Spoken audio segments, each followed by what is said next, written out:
ಈ ಸಲ ನೀವಿದ್ದೀರಾ ಅಂತ ಕೇಳ್ತಾ ಇದ್ದವರು ಈಗ ನೆಕ್ಸ್ಟ್ ಏನು ಅಂತ ಕೇಳ್ತಾ ಇದ್ದೀರಾ. ಒಂದು ಕತೆ ಹೇಳ.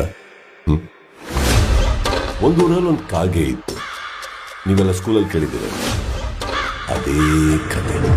ಆ ಕಾಗೆಗೆ ಹಸುವಾಗಿದ್ದಾಗ ಒಡೆ ಮಾಡ್ತಾರ ಅಜ್ಜಿ ಹತ್ರ ಹೋಗಿ, ಅಜ್ಜಿ ನಮ್ಮೊಂದು ಒಡೆ ಕೊಡ್ತೀಯಾ ಅಂತ ಕೇಳ್ತಾರೆ.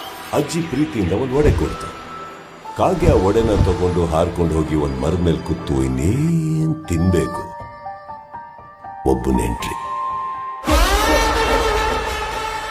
ವಿಲನ್. ಕಾಗೆ ಬಾಯಲ್ಲಿರೋ ಒಡೆನ ಕಿತ್ಕೊಳ್ಳಕ್ಕೆ ಸ್ಕೆಚ್ ಹಾಕಿದ ನರಿ, ಕಾಕ ನೀನ್ ಕೋಗಿಲೆ ತರ ಹಾಡು ಹಾಡ್ತೀಯ, ನನಗೋಸ್ಕರ ಒಂದು ಹಾಡು ಅಂತ ಹೇಳ್ತೀನಿ. ನಿಮ್ಗೆಲ್ಲ ಗೊತ್ತಿರೋ ಹಾಗೆ ಪಾಪ ಕಾಗೆ ನರಿ ಮಾತು ಕೇಳಕ್ಕೂ ಹಾಡಕ್ಕೂ ಮಾಡಕ್ಕೂ ಒಡೆ ಕಾಗೆ ಬಾಯಿಂದ ಕೇಳಕ್ ಬೀಳಕ್ಕೂ ಒಡೆ ನರಿ ಬಾಯಿಗೆ ಸೇರ್ಬೇಕು ಅನ್ನೋವಾಗ ನಿಮಗೆಲ್ಲ ಕ್ಲೈಮ್ಯಾಕ್ಸ್ ಗೊತ್ತಿದೆ ಅಂತ ಅನ್ಕೊಂಡ್ರೆ ಭ್ರಮೆ.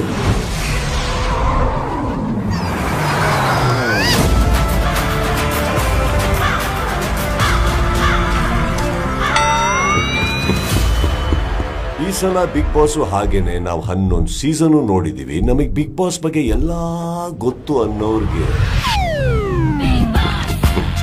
Big Boss grand opening September 28 ಸಂಜೆ 6 ಗಂಟೆಗೆ.